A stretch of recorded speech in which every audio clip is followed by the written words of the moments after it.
You are listening to Very Long Audio Beyond the Robot, Session 6 of 12 from his 9-day event on the Gold Coast, March 2000. For more information, visit barrylong.org.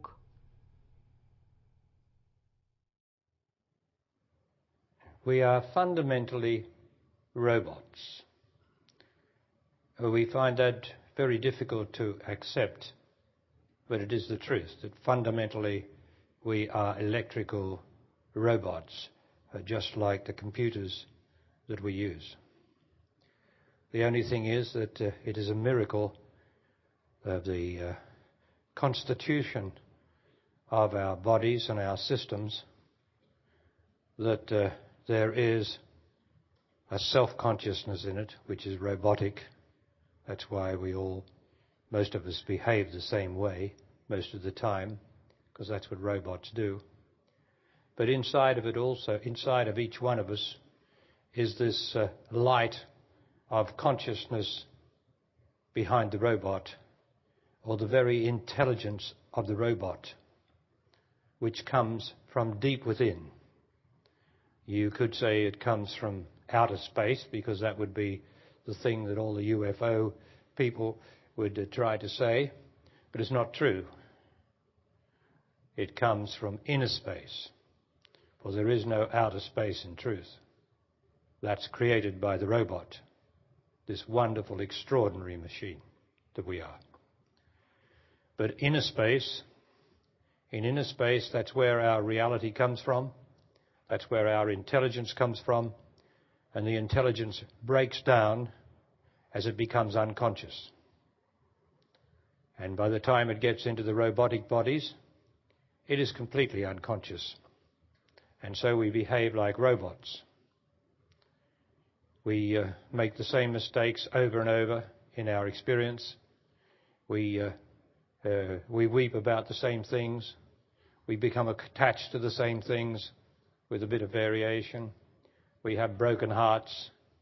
We make the same errors in our love relationships.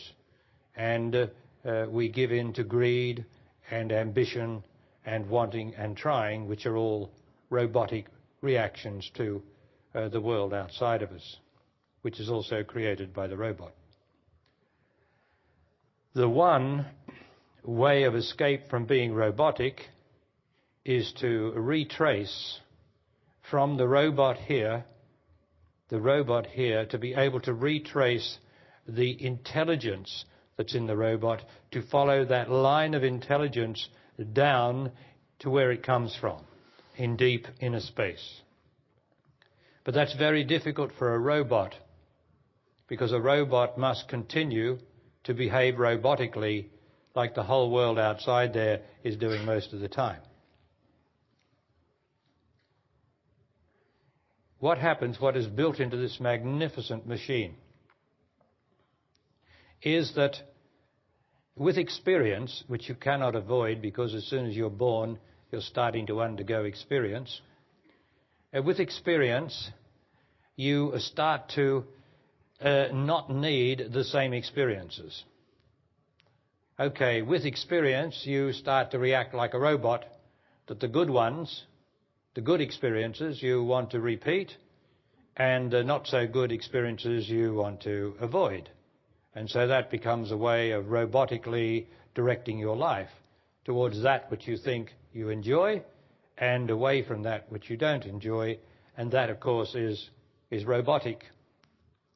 And that's giving in to likes and dislikes, which is another robotic thing. So, generally speaking, from the time we're born, we are robotic. And in the first, say, 20, 30 years of our existence, we are learning to experience so that we won't have to experience.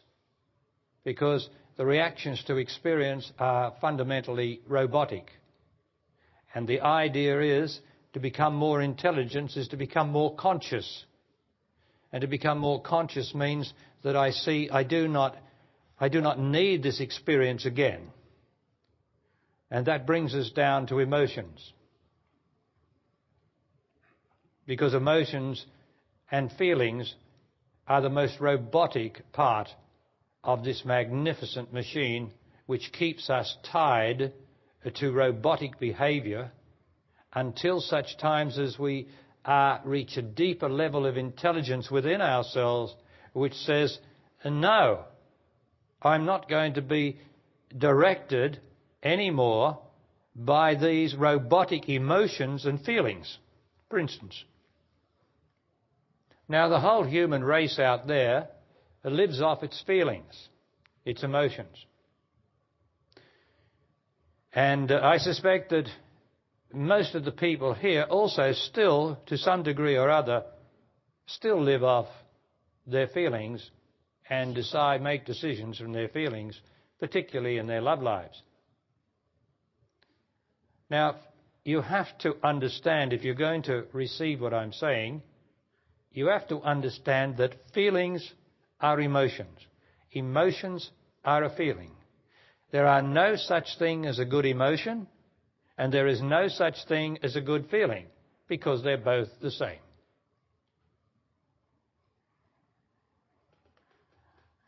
Now, when I say there's no such thing as a good feeling, let's get it straight what that means. A feeling is of the body, real feeling. When we talk about feeling, I kick my toe, that's a real feeling, and it hurts, right? That's a real feeling. When I afterwards start to think about kicking my toe and how I'll have to buy a new pair of shoes, or what if they have to get the toe amputated and all that, this then creates an artificial feeling, which is not a real feeling, because the kicking of the toe was real, but the other feeling is an ingested, an unreal feeling from my emotions, my thought patterns, my mentality, which is robotic. Our mentality is purely robotic, and our intellectuality is completely robotic too. So we've got two sorts of feelings. One is real, such as a pain in the stomach that is due to, let's say, a burst appendix, is a real feeling. A pain in the stomach that's due to the fact that your lover left you is not a real feeling at all. It's an induced feeling. It's an artificial feeling, an invented feeling, invented by your robotic self, so that you will keep getting feelings of being alive, because the robot cannot relate directly to the feeling, to the reality, the real feeling of being alive. The robot can't do that because it's too busy reacting robotically to external circumstances to be here now where life is. That is, in the senses. The robot cannot be in the senses. It's always feeling some response from what the senses are seeing. It's not in the senses. So people get their feelings mixed up. They cannot identify between a real feeling, such as hunger. Hunger is a real feeling which is in the system, programmed naturally for the body to be sustained here by the necessity for food or water, thirst. They're real feelings. But when you say you feel hungry, it's not a good idea. It's a good idea to get rid of that word feel hungry. It's best to say, and teach your children to say, I am hungry. But we can't help but introduce the word feel in, because that's our very robotic nature, is to feel everything. So it's a good idea not to say you feel hungry or to feel like anything. Say it straight. I'm hungry. I'm in pain. As much as you can. This is an attempt to disidentify with false feelings, which come from your emotions and your emotional self, your disappointments, unhappiness, frustrations.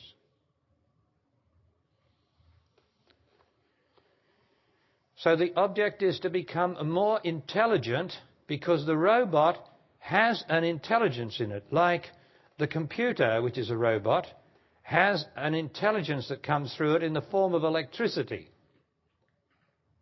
But electricity is not intelligence itself. Electricity is the production of intelligence, but it's not intelligence itself. So it's a phony sort of representation of intelligence, and it becomes like God in the world, because if we suddenly had to switch off all the electricity in the world, the whole world would be in chaos, wouldn't it? Because it's like a sort of a God that's running all the computers. So electricity is God, more and more. You know, by the evolution of things, electricity is becoming more and more God. That means they're responsible for everything. And as it does, we become more robotic, because we start to serve the robots that we've built. And a robot can only build a robot. You see, only pure intelligence can build something that's not robotic, but a robot, anything it invents, is robotic. Like all the computers are robotics, they're made by us. They're not natural, they're made by us. And all the cars are computers of some description made by us. So we robots build robots. Now the thing is to get beyond the robot that we are. And that's where the spiritual life begins. After time, you can't help, when you're a child, you can't help being robotic. When you're a teenager, you can't help being robotic. When you're a young boy or girl and coming up into your 20s, you still can't help being robotic in your 20s. You're robotic and that's it. Although you can have a sense of something that is within, don't worry, the robot's going to keep running you, and you're going to keep running according to what the robot is already programmed to do. That is, according to your karma will overwhelm you, and you will be forced to go in that direction robotically. And sometimes inside you will feel, I don't want this. Like they say, stop the world, I want to get off. But you can't stop the world, you can't get off. You've got to keep going until you become intelligent enough to give up your robotic reactions and your robotic feelings. Because that's the beginning of consciousness, which is the beginning of intelligence. Because we are intelligence, because we have this spark of creative intelligence inside of us, it is that creative intelligence that gives the appearance that the robot is intelligent, that the human mind is intelligent, that the intellectual person is intelligent, that the person who can remember all those things on quiz shows, who's got a good memory, that they're intelligent. And of course they're not intelligent, they're just robotic. They've got the computerized thing working in that particular body. They've got a good memory. Another one's got another computerized thing working. They've got something that's good. An intellectual. I read that David Bohm had the scientist, the famous nuclear scientist who died a few years ago. I read yesterday, and something someone sent me, that he had a massive, a magnificent intellect. Well, David Bohm asked to come and see me 10 years ago or something. He asked to come and see me and talk about time. So over he came, and we talked for 2 hours at my home in London. And I didn't see any evidence of a magnificent intellect at all. But of course intellects see magnificent intellects because intellects are unintelligent unless they have the knowledge of God. David Bohm had a certain receptivity and a certain knowledge of things, but it was all based on scientific language and scientific thought. So it sort of paralleled spiritual knowledge, but it's only a reflection, because there's no intelligence in it. No real intelligence was the knowledge of God. So it must have made some impression on him, because 2 weeks later he rang up again and said, "Can I come over again? This is one of these great intellects, you know. in the whole of the history of Neil Bohr and all these guys. He phones up and says, "Can I come and see you again?" So he comes again, and we talk about time and eternity, which was very interesting to him. He wanted to hear about this. So, but you never heard about that from him, did you? No. So his great intellect was not that great, only great in the scientific world, where they deal in foreign language and they've got nothing human in it, because it doesn't apply to his wife. You know, anything that doesn't apply to a man's wife is robotic. So massive intellects, you know, the place over here, I should think, with all the professors, is filled with massive intellects. But intellect is part of the robotic. Mental, our ability to be mental, is robotic. The only thing that counts is pure intelligence. But because there's pure intelligence in us, it degenerates as it comes down into the body. It degenerates into mind, the movement of mind, which is then called intelligent. Well, the mind is not intelligent. It has a phantom intelligence which is reflected from the pure intelligence that's in us. But we get attached or believe in the phantom intelligence, which is our minds. Where I tell you that anything your mind ever thought of or ever will think of is rubbish. Now that's quite a statement, isn't it? That's because it's not intelligent. So you can forget anything you ever thought of or ever want to think of, and you could go out for 10 years and it wouldn't matter that much. And you can come back in 10 years. Wouldn't matter that you hadn't thought for 10 years at all. Probably did you the world of good. So nothing you can think of is of value. Are you listening to me? Because thought is not intelligent. Thinking is not intelligent. The only intelligence is to realize where I come from. Where I come from this very moment, immediately now, where I am coming from. And I am coming from the other, which is deep down inside me. That's where my pure intelligence comes from. And I'm talking about the body listening to these words. Where your mind comes from is a copy, a phantom, a reflection of a form of intelligence called a mind. And it's not intelligent, and the more you study, the more you become unintelligent. The more you learn at the university, the more you become unintelligent. The more you learn that men have learned in science or anything, the more unintelligent you become. Now, isn't that remarkable? The only thing is that learning has a place in the robotic world. And we are all in the robotic world. So, in the robotic world, as it evolves today, we have to go to school, we have to study, we have to learn robotic subjects, we have to learn everything that is not real, which according to where we have to go.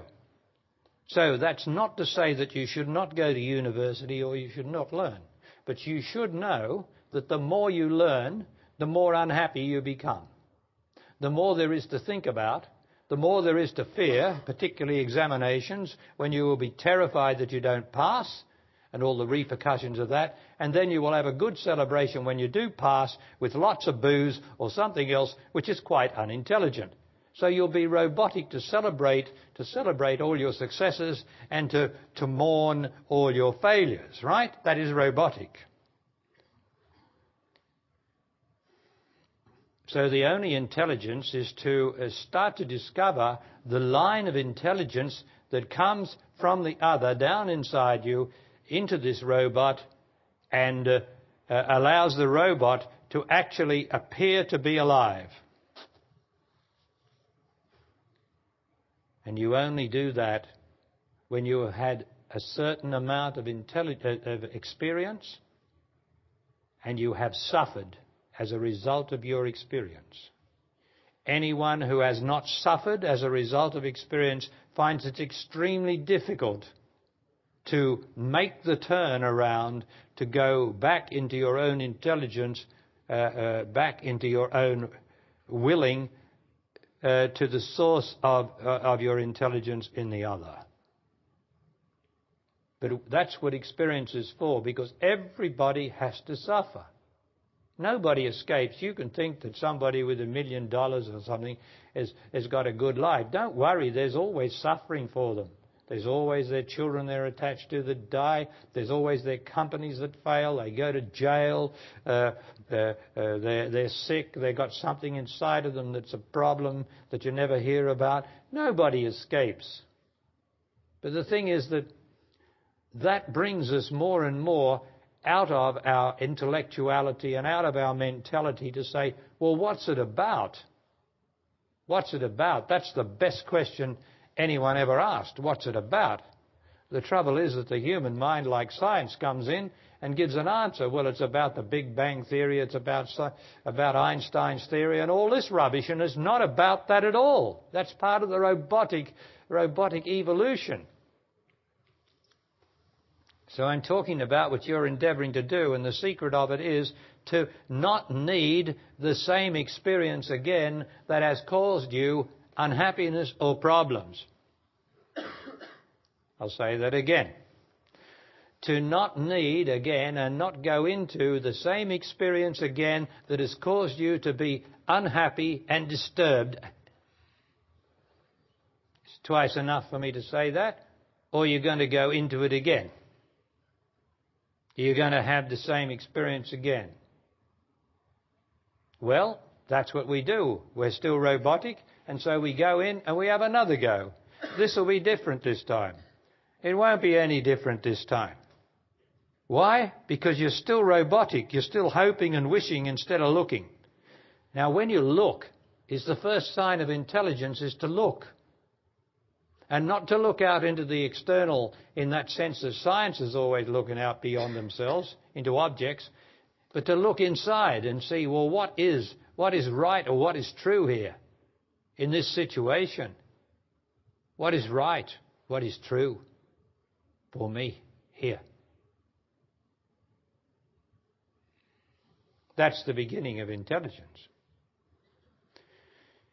And if you are attached to your emotions, which are your feelings, from which you've made so many, many decisions and so many, many mistakes right throughout your life, if you keep giving in to your feelings and making decisions from your feelings, you must suffer more and more, and you are still robotic.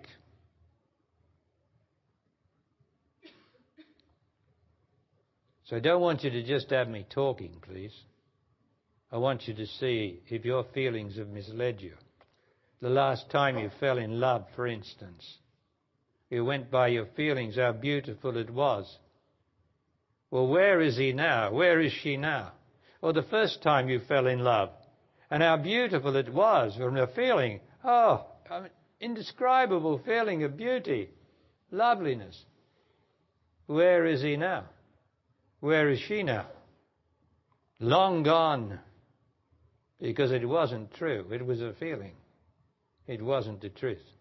But then you had to get your experience so that you would eventually know, and this is what existence is about, so that you'd eventually realize, I don't want to be robotic. I don't want to give in to my feelings all the time. I don't want to be directed by those. They're my emotions, and I know that emotions are not reliable because I'm angry today, and tomorrow I'm not angry at all. I'm wanting something today, and tomorrow I don't want it or can't be bothered. All emotions. So I'd like to read you something anyway from a lady about emotions. It's not long, it's only short, and I've abbreviated it to get the point to you. This is a lady at the seminar.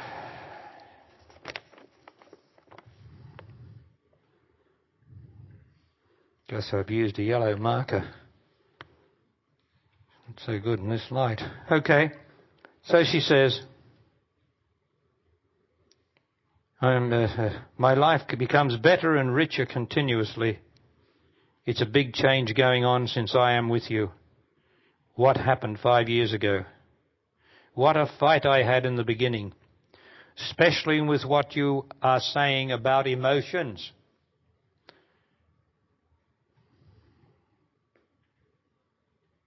My emotions I had made to be my God, my love, the Most High. I worshipped them. I believed in them. I left you for 1 year because it seemed you are crazy to ask me to give up my dearest emotions. And today I want to thank you especially for what you say about emotions. It is so much important to me as a woman. I took them for the truth, didn't know anything more real. Now I do in my own experience. The emotions are still there, but they're every day. But they are no longer ruling my life. There is peace with them, no fight. I thank you, Barry, etc., for putting it straight and right, putting your finger right in the center of my holy beliefs, and to free me. Well, there you go. There's a lady that even thought I was crazy, which she wouldn't be the first, would she? She wouldn't be alone in that. And then she came to her senses. Now, that's the point. She came to her senses. What did she realize? If I don't have my emotions and my feelings, what have I got? You got your senses, and you got your ability to see what is true in a situation, which is your intelligence, once you give up your attachment to your feelings and emotions. You have the God-given ability to see into a situation what the situation demands. Whereas your emotions are a self-consciousness, therefore you will always look into a situation that you are emotional about. You will always look at it from your own self-interest point of view. You won't be looking at what's right for the situation. You'll be looking at what's right for you and your feelings. And that's not right. And that brings unhappiness. So when I give up my feelings, what have I got? Well, every feeling happens where you've got to make a decision or anything where a feeling arises means there's a bit of a crisis point or something. Now, wherever that happens, there's got to be a situation. But what the emotions do is look at the emotional interest. And that's selfishness, isn't it? Looking at my own self-conscious interests is selfishness. No good putting nice words on it. But when I look at the situation intelligently, I am not being selfish, because intelligently means without any feeling, without any emotion, to look at a situation. Now, if you're emotional now, for instance, and you're trying to listen to me, you can forget it. You might as well go home. You can't hear a word I'm saying, although you could be listening all day. Because you can't listen, you can't see straight while you're emotional. You only see your own opinions and your own feelings. So, how do you be true to the situation? Every situation. This situation, for instance. This situation. What's the situation here? You pay your money, you come here because you love it, whatever it is. You come here, what's the situation? You're going to get emotional and offended by what I say, then you better go home, because that's not the situation. The situation, because you come to be with me, is that you listen as best you can, you be seriously, that means attentive, you drop all your personal opinions and you listen to what I'm saying. That's the situation. Now, you can't be emotional about that, but you can be emotional about what I say to people or what I say to you. That will make you start to move, because emotion has got emotion, you see. E usually means X, meaning moving out. Motion, we all know what motion is movement. So there's a movement out. And that's what emotion is, it comes out, right? And as soon as you are moved by emotion, you cannot see the truth. You cannot see the truth of the situation. So have you seen the truth of what the situation is here? No matter if you get insulted, if you get unhappy, if you want to go home, or anything, they're your personal feelings, which the person over here hasn't got. So that shows you how personal they are. If they were universal feelings, then this person here would have them, this lady here would have them, he'd have them, she'd have them, he'd have them. But your personal feelings are so damn personal that nobody else has necessarily got it, which just shows how selfish they are.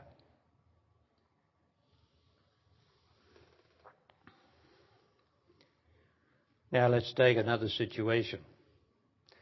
Would someone like to tell me a situation, please? Come on, someone, tell me a situation. Hand up, boom. A situation. Your whole life's made of situations. Yes, Manessa. Your whole life consists of situations. You hop in the car. What's the thing? To be emotional and anger? You're going to be emotional and angry as you turn on the thing. You know what happens. Foot down, not present, emotional, in my feelings, bang. That's the situation, isn't it? Yes, so Manessa, give me the situation. My ex-partner has custody of our children now. And he cuts the phone calls short. And he cuts my visits short. And before I can catch the emotion, I go right into it. Okay, well, what's that? Did you hear what she says? So your ex, you chose the wrong way, didn't you, in the first place? You must have chosen the wrong way. There was something wrong with your choice of man.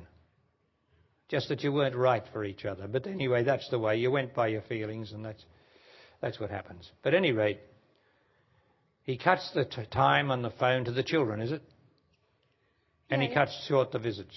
Yeah, he tells them to get off the phone to me. Tells them to get off the phone to you. Well then, I know it's very difficult for a mother. I know the most difficult thing, the most terrible thing is to be a mother. Really, it is the most terrible thing to have children. Because mothers suffer so desperately as a result of their children. But that's how it is. So, what have you got to do? How can you get rid of this? You will have to face the fact that that's how it is in this situation. That's the sort of man, that's what he's doing now. He's telling them to get off the phone because he's still obviously bitter about your new partner. Is that so? Yes. Yeah, he's bitter, and he can't help it. And I know the man, and he's a good man, but he can't help but being bitter because he's got feelings about his ex-woman, right? Okay. Well, while he gets bitter and doesn't allow that access, he has to suffer. So he's suffering, she's suffering, everybody's suffering, the kids are suffering, everybody's suffering, right? Because everybody's got feelings. You have to face the fact that that's how it is. Now, if you can face the fact that that's how it is, there's no point in getting angry about it. All you can do is in your intelligent moments and his intelligent moments, as best as you can assess them, is to somehow make contact and endeavour to speak to him without emotion. Because if you speak to him with emotion, you're finished, you're gone. He'll twist you around. And somehow, and time will change it all, of course, because the children are going to grow up and have to leave him, and then they can make their own choice. But until that time, you must be true to this situation. The situation is you cannot change it by your emotions or your anger. You must accept it and yet do what you can to change the situation without emotion by looking at the fact of the situation. But first you must face it. He's going to keep doing it. He's not going to change unless something changes him. Okay? So face it. You can't do anything about it. Can you? I'm asking you, Manessa, can you... I had a lawyer serving papers saying that I can call at certain times. I did that just before I came here. No, but that's fine because you've taken a practical redress to do something through the legal system, right? Now, okay, when he gets that, of course, he's going to be more bitter anyway, probably. But he'll do everything he can to get around that. But that doesn't matter. The thing is, you've got to do what you've got to do. You take the legal action, you take the man to court, but you mustn't get emotional about it, or you lose the power. Right? And I know it's a very difficult thing, especially for a mother. And I know men are supposed to love their children as much as women, and I can't question anyone's love, but to me, motherhood is that love the love that comes out of the womb, that's closest to the womb, to me, is the most powerful love there is. Now take a situation.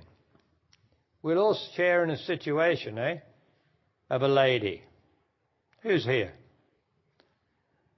And this is a situation. This is the sort of complicated world that the Luciferic legacy has left us, yeah? Right. The lady's divorced. She's a mature woman.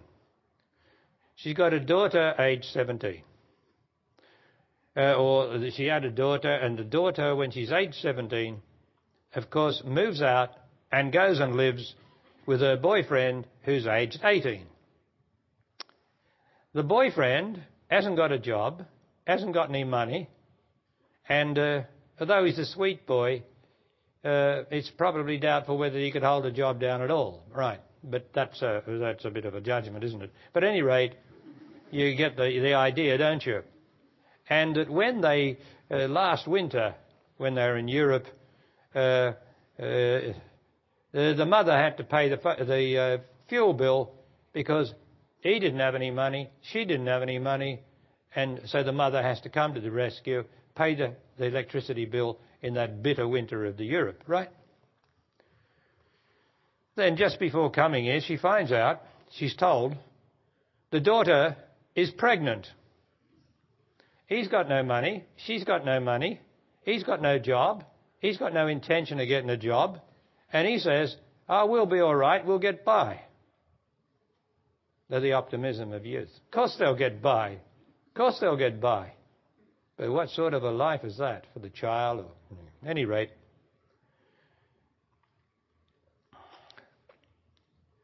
then, what's the mother to do? Because they'll get by, because some angel like their mother, is going to have to pay for some certain things for the child and for the situation. Because mother's love is just like that when she loves. She'll say, I'm not going to help you to them or something. You've got to do it on your own. You say you can. But, of course, she'll help them as best she can. But she's not a wealthy woman. She's divorced. Her husband, of course, doesn't honour the divorce contract with money, as much money as is said there. Well, this is the Luciferic greed, isn't it? And unfairness. Oh, God. So, what's the lady to do? Is the girl to terminate this thing? Or is she to have it in such situation? When the child is brought into the world in that situation, is it best to terminate it or to have the child? You know, that's the Luciferic choice in this world. Really, is it a choice?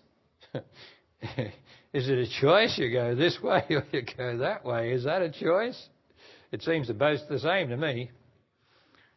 But at any rate, that's the situation with this lady here. And that's not unusual, is it?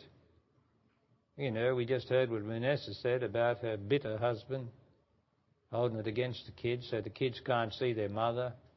I mean, that's a terrible thing to do to the children, even if no matter how bitter you feel, terrible thing to do to the children. At any rate, does he think he owns her? Does he think he owns her? Well, the Luciferic energy thinks it owns because it is not loving. And what is not loving is attached. And when you get attached, you don't want to let go. And then you want to take it out on the thing that you loved once, which is pretty disgraceful, isn't it? Well, I'm sure that half the people here have some similar sort of story that they could recount. But that's how it is in this best of all possible worlds, as they say. Oh, yeah? Whew. I think it'd be very difficult to build a world that hung together so bloomin' well and yet was such an arsehole of a place. Because you know the myth that I talk about God. Well, you might have heard it, but you're going to hear it again. You see, God's behind everything. God in the other. That is, you cannot say what God is. It's just a power. It doesn't have any personality. It doesn't have any attributes at all except good, beautiful, wonder, wonder, wonder, wonder. There you are. That's its attributes. And this is all created by God, because nothing, if there was, like the Christians have got two things running the place. One is God and the other is the devil. Well, as you know, I agree with them, and you do now, that there is the devil running it down here, sex. But that's also made by God. The whole creation is made by God. God said, righto, man and woman, I'm going to give you what you want, and that is your own free will, your free choice. I give you this whole creation of the beautiful planet.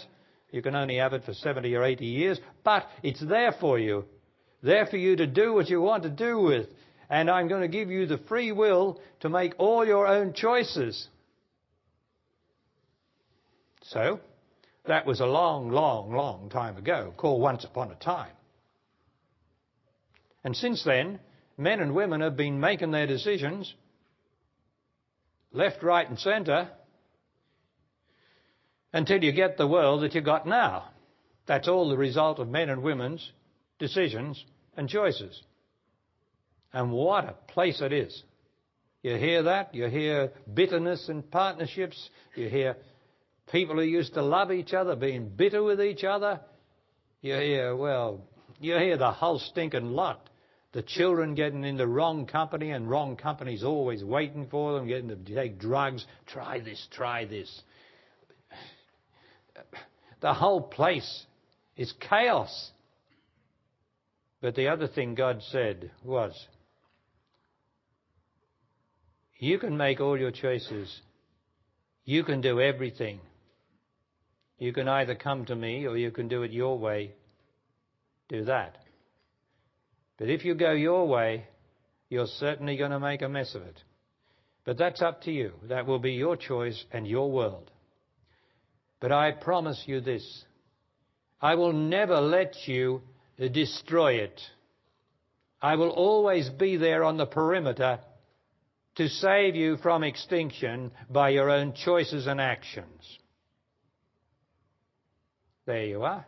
In the middle, in the circle, chaos, cruelty, violence, wars, killing each other, obscenities, everything, profanity, everything. And around it is this wonderful power that says, I will not allow you to destroy yourselves as a race.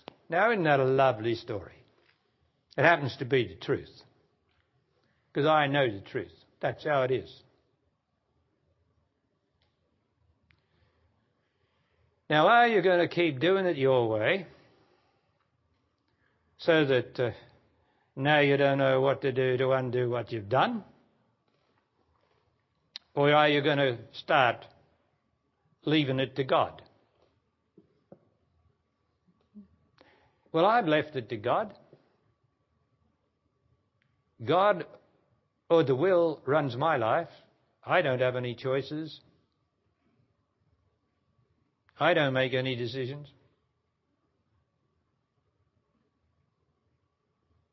No, thank you. I don't want any decisions, thank you. I don't want any choices. No, thank you. So I don't make choices and decisions. When did you make your last decision? You know, one where you don't know what to do.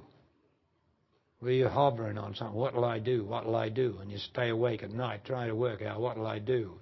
And you stop work and you start looking, what will I do? What will I do? Well, that's choice and decision. And you poor unhappy person, because it's going to make you terribly emotional and unhappy.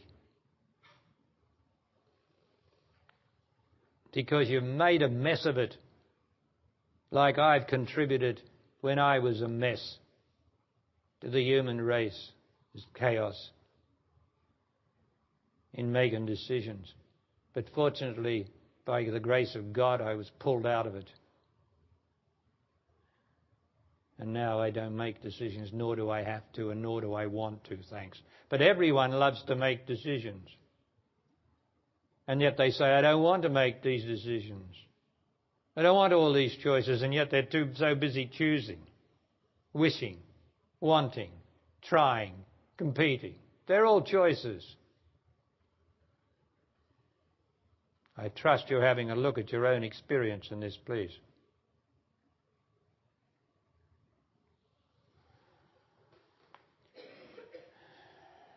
So that's robotic. Choosing and willing and wanting and trying and wishing and hoping and daydreaming and thinking are all robotic. A product of human unhappiness and choice and the Luciferic legacy. You are here to give up. You are here to give up, and if you're in the spiritual life, you will be made to give up. You only get so much time to give up of your own accord. You do have time to give up of your own accord. But sooner or later you won't. You'll be made to give up.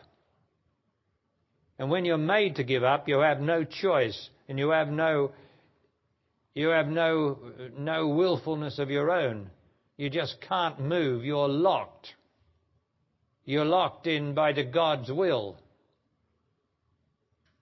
Sooner or later it will happen to you if you're really serious about this spiritual life. But meanwhile, most of us can play around, live in a sort of spiritual life, or saying we are.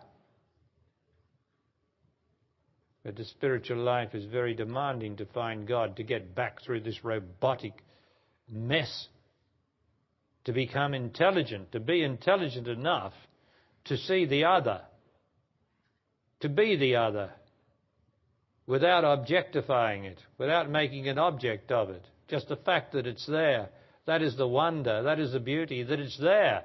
I don't want to know what it is. I don't want to know. I just want to love it, which I do. That's all. So love is the way of getting rid of the robot. Because there is no communication. There's no communication but love. It is the only communication. Because love eliminates the need to choose and the need to want. In love, you don't want anything. In love, you don't choose anything. You just stay in the state of love.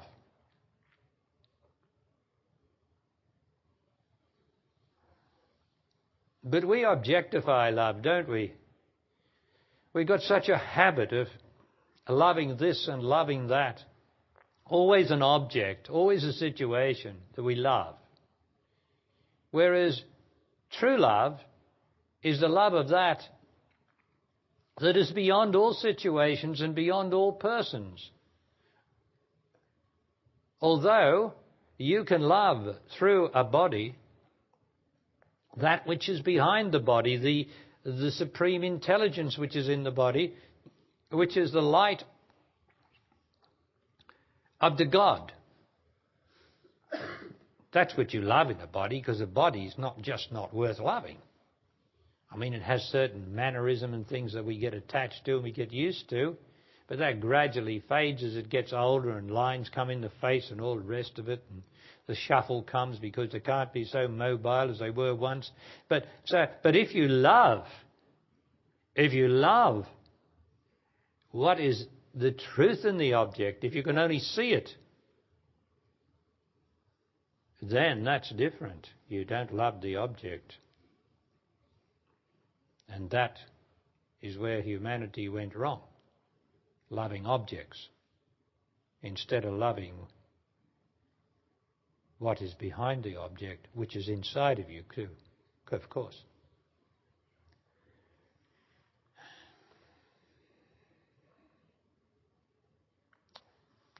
Okay, now let us do what you were doing this morning on your own. Let us go into this wonderful experiment and practice of having pure intelligence, and let demonstrating it to your mind and your brain what pure intelligence is and what pure sensation is. The only two realities in the whole of your life are these two things. And if anyone's discovered something more real, I invite you any day to put your hand up and tell me something else that's real in this existence, that never changes and never disappears while you are here. They never disappear.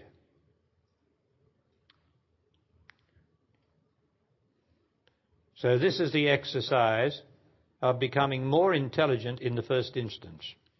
I am going into the gate. And the gate is the human body, your body listening to these words, because it is the centre of the universe. We think there's the whole universe out there, like the scientists have taught us, because they're not at the centre of the universe, because they wouldn't know what I was talking about. You are at the centre of the universe. Nothing happens unless it happens in your body, for your body. Nothing happens. So where would you think reality was then? If your body is the only place where there is any reality in existence, where would you think your intelligence has to go and find something more intelligent beyond your body? And of course you'd have to say, well, I've got to go into my body.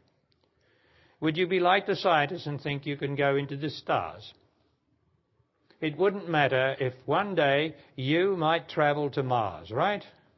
They might have a space station up there, and you might have enough money, like a lot of silly people who would like to travel up to Mars and go into the dome there of artificial air and everything and gaze out the window at Mars, right? Well, the man or woman who goes up there will take their self with them. And so there won't be any change except excitement, imagination, but there won't be any change because it'll be just the same, because they'll still be with their self and their stupidity, which thought that they were doing something and going somewhere when the only place you can go is to inner space, not outer space, because there's no end to the ignorance of outer space, which God creates. Doesn't matter where you go, there's always more and more and more and more of it to complicate everything. So you go in through the human body. Now, when people try to go in through the human body and they start meditating, which I've spoken to you before about, if you're meditating for 10 years, then there's something wrong with your meditation. If you're up in Thailand or somewhere there meditating for 20 or 30 or 40 years, then God help you, because you're a robot. You've done nothing. Meditation is a means. And in the beginning, as you know from my meditation books and tapes, in the beginning you start to look at your thought patterns, you start to do this and do that, and all the things that I say in there you do. That's purely to start to reduce the activity of this restless human mind, this robotic mind. And through that, the endeavour to reduce the terrible wanting that is in the emotions, which is the subconscious, which is the powerhouse of the mind. So you sit there working like hell at meditation, and you should be going through it if it's the right meditation, or if you are right. And you should eventually come to me, and I will tell you, or one of my recordings or something when I'm dead, of the only two real elements in your life, which is pure sensation and pure intelligence. What is pure intelligence? It has nothing to do with your mind or emotions, which are always moving, always interpreting, always saying this, always have an opinion about that and this and that. Pure intelligence never moves.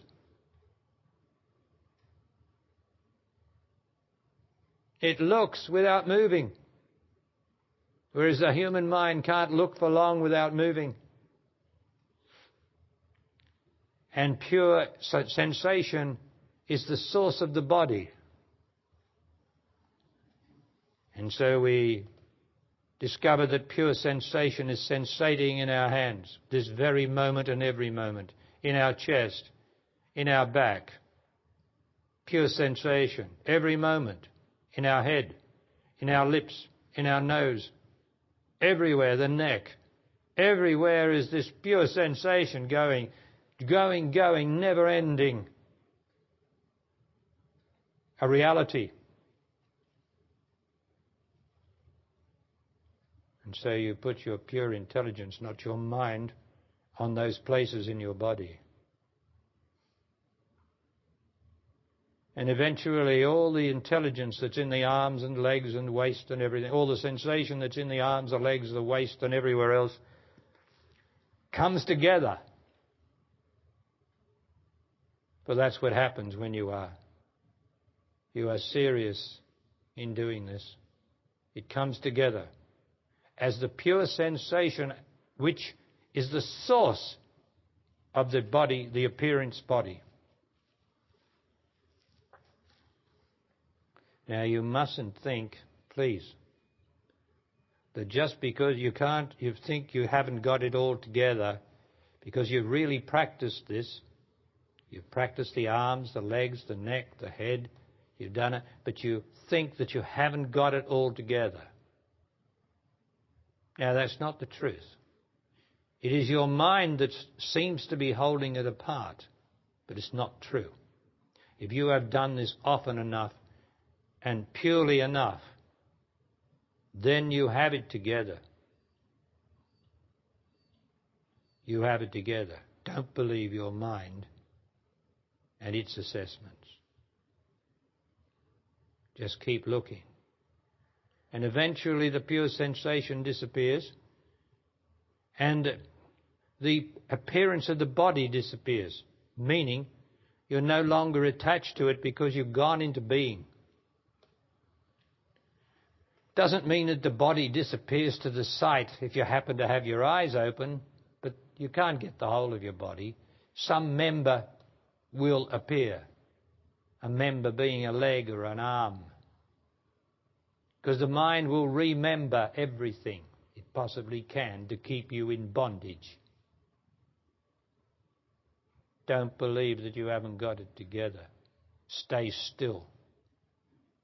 Don't let the mind move or interpret, then you are doing it.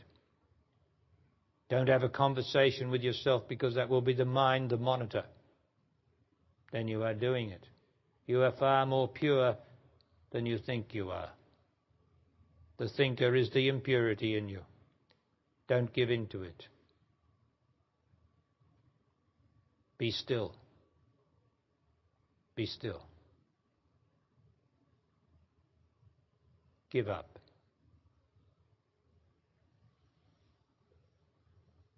Then you are in the state of being which cannot be known because it is not an objectification.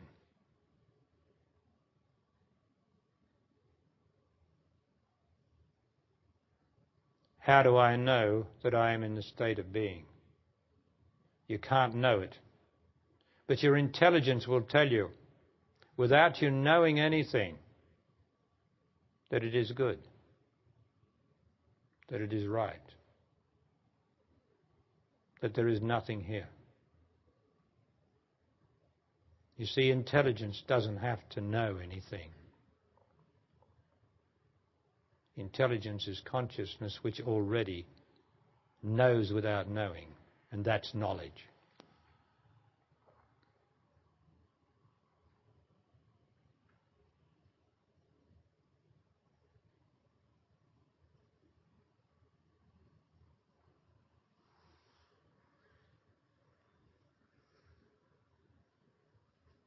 Don't lecture yourself. Don't say you can't do it. Don't allow any of that. That's all mind weed.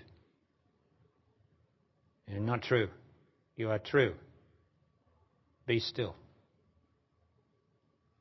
This is it. You are not meditating. You are being. And so now I want you to open your eyes so that you don't meditate, so that you're being. Quite simple.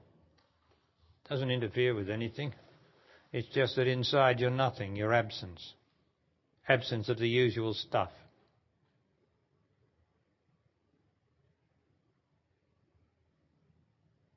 Don't let the human mind tell you, I don't know what it means. I don't know what he means. The human mind will never know what I mean. That's because you are not the human mind. You are more intelligent than that.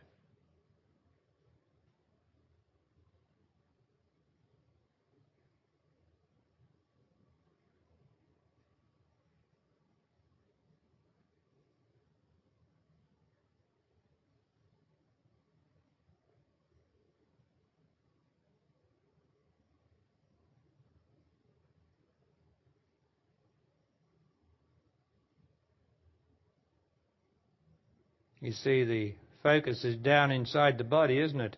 There's a certain awareness up here, but it's sort of superficial, isn't it? It's a robotic awareness. The focus is somewhere down inside here.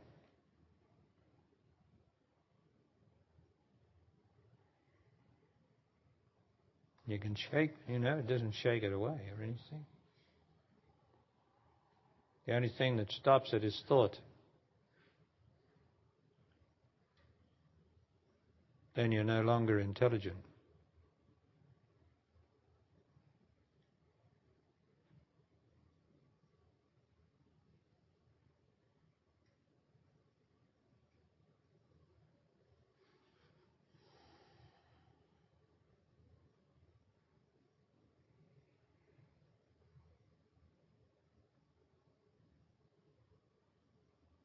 This is what the spiritual life is about. Nothing else. Except giving and loving it.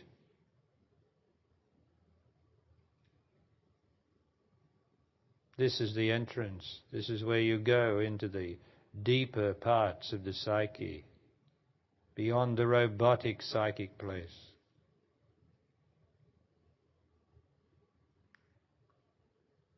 And you can do it. I tell you, you can do it. And you are doing it. Because I know you're doing it. The only thing is, your mind, if your mind wants to know you're doing it, then you're finished. You can't do it. You have to do it without your mind. It's a mindless state, but terribly responsible. You are responsible for it. You are doing it.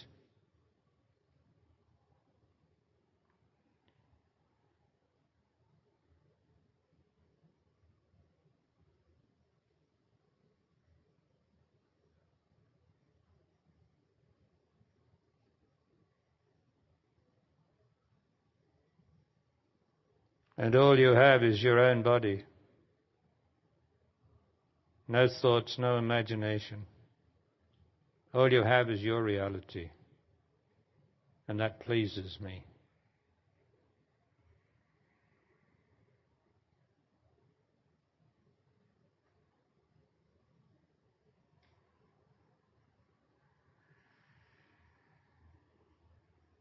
And this is the way home. This is the way back out of this chaos. Which, of course, is not chaos to you. When you are conscious, you are in paradise wherever you are, externally and inwardly. And that's not a getting, that's a being. And I'm very pleased to see so many of you in this place without thought. It pleases me, it's why I'm here.